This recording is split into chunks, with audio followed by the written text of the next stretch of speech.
I love the way this song starts, or this instrumental. It has one of the most fluid, most smoothest guitar openings I've ever heard. It's just relaxing to listen to. And sometimes it is relaxing to listen to Herb Alpert and Tijuana Brass. They're at number 25 on WJRD survey with Wade in the Water. Very popular back in the 60s, Herb Alpert and the Tijuana Brass. If you go through a stack of records owned by a teenager, let's say a stack of albums owned by a teenager in the 60s, Beatles, there's the Stones, you'll see the Supremes, Four Tops, Lou Christie, Janis Joplin, Paul Revere and the Raiders. Bingo. Herb Alpert and Tijuana Brass. Herb Alpert was a record mogul as well as a horn player or trumpet player and a producer.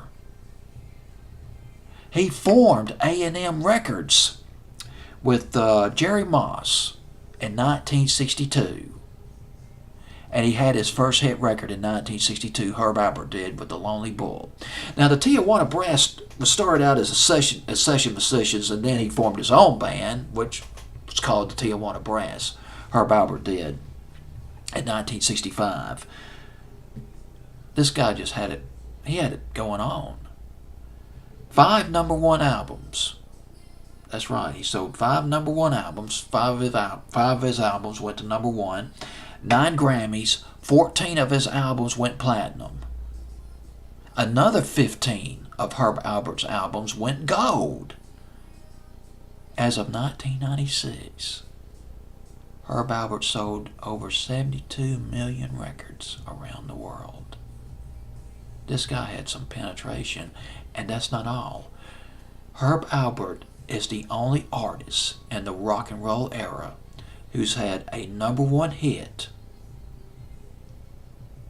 as a vocalist. That would be This Guy's in Love with You in 1968, and an instrumental that went to number one, which was Rise in 1979. Very successful. Wade in the Water started out as a Ramsey Lewis Trio record, 1966. It was an instrumental covered by them. And then Herb Alpert and the Tijuana Brass had a go at it, 1967. Wasn't one of their biggest hits, though. Went to number 37. But, man, it's lovely to listen to. Wade in the Water at number 25 on WJRD survey. Herb Alpert and the Tijuana Brass.